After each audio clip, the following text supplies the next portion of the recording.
This is the Red Sea, one of the world's busiest shipping lanes, but there's something much worse lurking on the southeastern coastline. Houthis are there, and they've taken a liking to shooting at these ships, and it's becoming a real pain. To counter, the US Navy and its allies have sailed into these waters to protect international commerce, but even for them, it's easier said than done, thanks to the Houthis' strategy.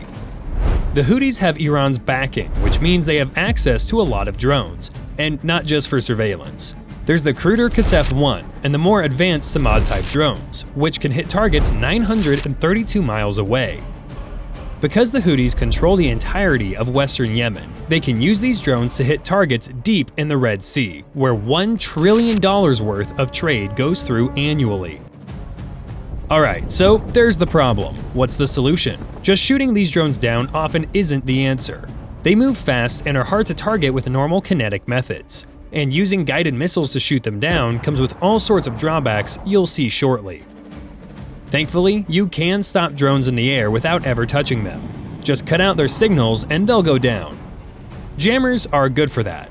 They come in many shapes and sizes, and there are probably some big ones on the US Navy ships in the Red Sea.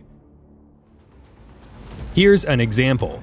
The USS Mason destroyer combated the Houthis in the Red Sea between November 2023 and March 2024. The ship took on the drone threat at that time without firing a single shot. But the Mason wasn't the only ship in the fight.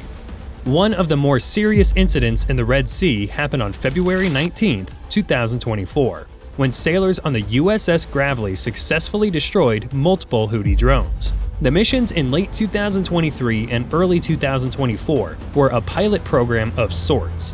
Documents from the Navy said that these months of combat were a blueprint for the wider fleet on how to use electronic anti-drone systems successfully, which they did later in the year. The Navy has been shy on mentioning the exact means it used, but destroyers like the Gravely are equipped with this, the ANSLQ-32, more commonly called Slick 32. Slick 32 is powerful. It can send a burst of electronic noise at frequencies used by enemy-guided missiles. The noise confuses their guidance systems.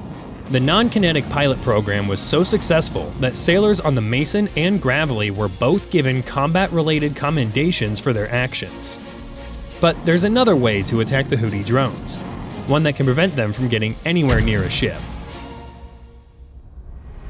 This is an EA-18G Growler. Look at it and you might think you're seeing a normal FA-18 Super Hornet, but it isn't. Its manufacturer, Boeing, says that it's the most advanced airborne electronic attack platform in the world.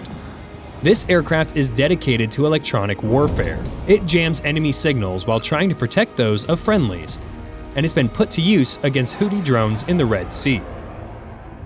The Growler does much of its work with these, the tactical jamming pods it's armed with. These pods are powerful enough to jam even small door openers that can detonate improvised explosive devices, so you can bet the Growlers are at work jamming Houthi drones. But they can do more than that. These fighters have teeth. In July 2024, a Growler scored its first air-to-air victory. This direct hit would have come by way of an AIM-120 missile. The Houthi drones have another vulnerability that the Growler can target. There were two more victory marks from the July 2024 mission, ones which signaled successful air-to-ground strikes. These came by way of AGM-88 HARM missiles striking radar systems. The emphasis on electronic warfare is working. By February 2025, American forces in the Red Sea shot nearly 500 Houthi drones down. Unfortunately, the price of this success is staggering, and there's still no relief in sight. How persistent of a threat are the Houthis? They're forcing the US Navy to fight its most intense engagements since World War II. That's what the service's own leaders and civilian security experts said to the AP, but just look at the ships themselves for confirmation. Missile pods on Arleigh Burke-class destroyers, like these, have been used so frequently that the paint has burned away on their hatches. Sailors sometimes only have seconds to respond to an incoming threat. Combat has been so persistent that the US Navy fired more air defense missiles in the 15 months between October 2023 and March 2025 than it had in the 30 years since Operation Desert Storm. One example came on January 9, 2024, when sailors on the USS Laboon had to shoot down 18 drones in addition to 2 anti-ship cruise missiles and a ballistic missile.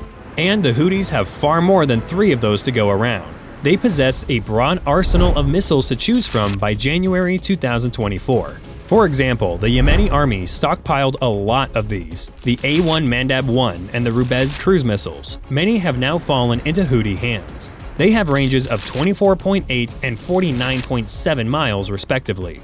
But there are also these, the Iranian-made Syed and Quds Z0 cruise missiles with ranges of at least 497 miles. The Houthis also have many different types of ballistic missiles to use. They include this, the Moed, a converted Soviet-made SA-2 surface-to-air missile with a range of about 21 miles. For something a lot more sophisticated, the Houthis can choose these, the Falak and Tankil, with ranges of 279.6 and 310.6 miles respectively, which their backer Iran supplies to them, or at least tells them how to make. No one knows exactly how many missiles the Houthis have, but it's enough for them to be brazen and do a lot of damage. On March 17, 2025, the Houthis claimed they barraged the aircraft carrier USS Harry Truman for 7 hours with a combination of ballistic missiles, cruise missiles, and drones. That wouldn't be an outlier when compared with other action taking place in the Red Sea. The Houthis have a smart way to go about things. They use expendable drones to try and exhaust their targets before hitting hard with their missiles. Think of it like a boxer using repeat jabs to set up a power punch. The problem is that the Navy can't use its air defense missiles against the legion of drones coming its way. Otherwise, sailors would run out of them when enemy missiles come in alongside them, which is exactly what the Houthis want. But this gives the Navy sailors a dilemma, because the drones can do a lot of damage too, and they can't rely on just electronic methods to defeat them. The soldiers at Tower 22 in Jordan learned that the hard way on January 28, 2024, when they had no kinetic methods on hand to defend themselves against the enemy drones that cost the lives of 3 of their comrades and wounded 47 more. So what can the US Navy sailors do? One solution is to go old school. This is the 5-inch main gun of an Arleigh Burke-class destroyer. Some people used to think that ship guns were an archaic feature in the age of guided missiles, but when you're fighting cheap and fast drones, it's sometimes best to go retro. The Navy has been using these guns to shoot down Houthi drones. It helps that the rounds are a lot cheaper than an air defense missile. But there's another reason why these old school weapons are attractive. The Houthi drones are nimble. They sometimes fly too low and close to their target ship to be hit with the missile. So the Navy has been using the guns to shoot these sneaks down in close quarters. Still, even though the Navy would prefer to avoid it, the gun and electronic warfare systems can't be used for everything. And missiles have been needed to destroy the unending stream of Houthi drones. We mentioned the Growler using an AIM-120 against a Houthi drone. Those are far from the only missiles. The Navy has fired nearly 400 of them since the operation against the Houthis started. That figure includes 120 SM-2 missiles, 80 SM-6 missiles, and a combined total of 20 Evolved Sea Sparrow missiles, ESSM, and SM-3 missiles. Each SM-2 costs about $2.5 million, each SM-6 costs $4.3 million, and it gets worse. Each SM-3 costs between $12.5 and $28.7 million. This was not a sustainable expenditure, so the Navy switched to cheaper AIM-9 Sidewinder and Hellfire missiles to shoot down the drones in the middle of 2024.